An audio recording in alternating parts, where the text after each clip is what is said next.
Select students from Victory Project are going to start the school year with survival kits. Students now have this specialized training. They're going to get a better understanding of how to handle an emergency situation. News Center 7's Taylor Robertson talked with the Victory Project about this training. Taylor, Victory Project is a privately run nonprofit which mentors at-risk teens in our community. And this is the first time it's done something like this.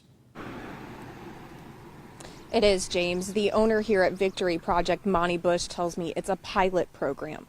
So they selected a handful of high school aged kids here at Victory Project to go through the class. And he tells me that a lot of students volunteered to do it. And he thinks it's because they know they may need the training either at school or here in their neighborhoods. Unfortunately, they may be exposed to a situation where there's somebody who's been seriously injured by gunfire or a car accident or something like that. They want to be useful. I think the other reason is just the career path. I think there's some interest in, hey, maybe I want to be a paramedic or a police officer. Bush tells me he met Mark Pohl, owner of the Pohl Group. They're the ones teaching the class.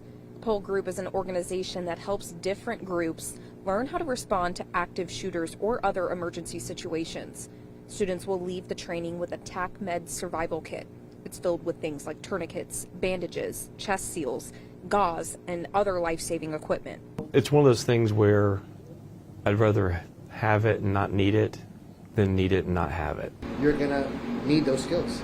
And with today's age, you can walk down the street and see somebody flop on the floor, and there's not gonna be anybody around to help them. Adrian Padilla owns Freakin' Rican Restaurant on Smithville. I asked him if he thinks it's unfair for these kids to go through this type of training at a young age. You can't ever have too many people who know what to do.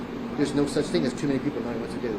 And sadly, this is the time we live in. Unfortunately, the kids are exposed to violence in the community, in their neighborhoods, in their schools.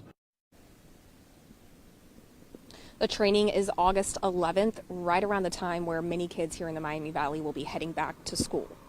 We're live in Dayton. Taylor Robertson, News Center 7.